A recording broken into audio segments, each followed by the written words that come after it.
رسول اللہ صلی اللہ علیہ وسلم ایک دن لوگوں کے سامنے تشریف فرما تھے۔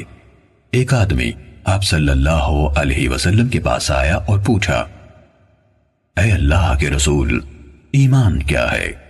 آپ نے فرمایا، تم اللہ تعالیٰ، اس کے فرشتوں، اس کی کتاب، قیامت کے روز اس سے ملاقات، اس کے سامنے حاضری اور اس کے رسولوں پر ایمان لاؤ، اور آخری بار زندہ ہو کر اٹھنے پر بھی ایمان لے آؤ۔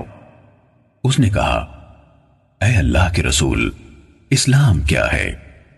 آپ نے فرمایا، اسلام یہ ہے کہ اللہ تعالیٰ کی عبادت کرو، اس کے ساتھ کسی چیز کو شریک نہ ٹھہراؤ، لکھی یعنی فرض کی گئی نمازوں کی پابندی کرو، فرض کی گئی زکوٰۃ ادا کرو اور رمضان کے روزے رکھو۔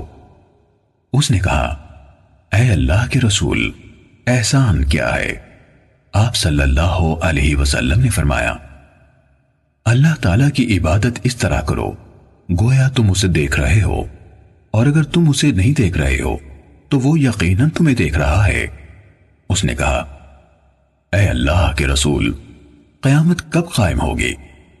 آپ صلی اللہ علیہ وسلم نے فرمایا، جس سے سوال کیا گیا ہے وہ اس کے بارے میں پوچھنے والے سے زیادہ آگاہ نہیں، لیکن میں تمہیں قیامت کی نشانیاں بتائے دیتا ہوں۔ جب لونڈی اپنا مالک جنے گی تو یہ اس کی نشانیوں میں سے ہے، اور جب ننگے بدن اور ننگے پاؤں والے لوگوں کے سردار بن جائیں گے تو یہ اس کی نشانیوں میں سے ہے، اور جب بھیڑ بکریاں چرانے والے اونچی اونچی عمارتیں بنانے میں ایک دوسرے سے مقابلہ کریں گے تو یہ اس کی علامات میں سے ہے۔ قیامت کے وقت کا علم ان 5 چیزوں میں سے ہے جنہیں اللہ تعالیٰ کے سوا کوئی نہیں جانتا ہے۔ پھر آپ صلی اللہ علیہ وسلم نے یہ آیت پڑھی، بے شک اللہ تعالیٰ ہی کے پاس قیامت کا علم ہے، وہی بارش برساتا ہے، اور وہی جانتا ہے کہ ارحام یعنی ماؤں کے پیٹوں میں کیا ہے۔ کوئی زیرو نہیں جانتا کہ وہ کل کیا کرے گا، نہ کسی متنفس کو یہ معلوم ہے کہ وہ زمین کے کس حصے میں فوت ہوگا۔ بلا شبہ اللہ تعالیٰ علم والا خبردار ہے۔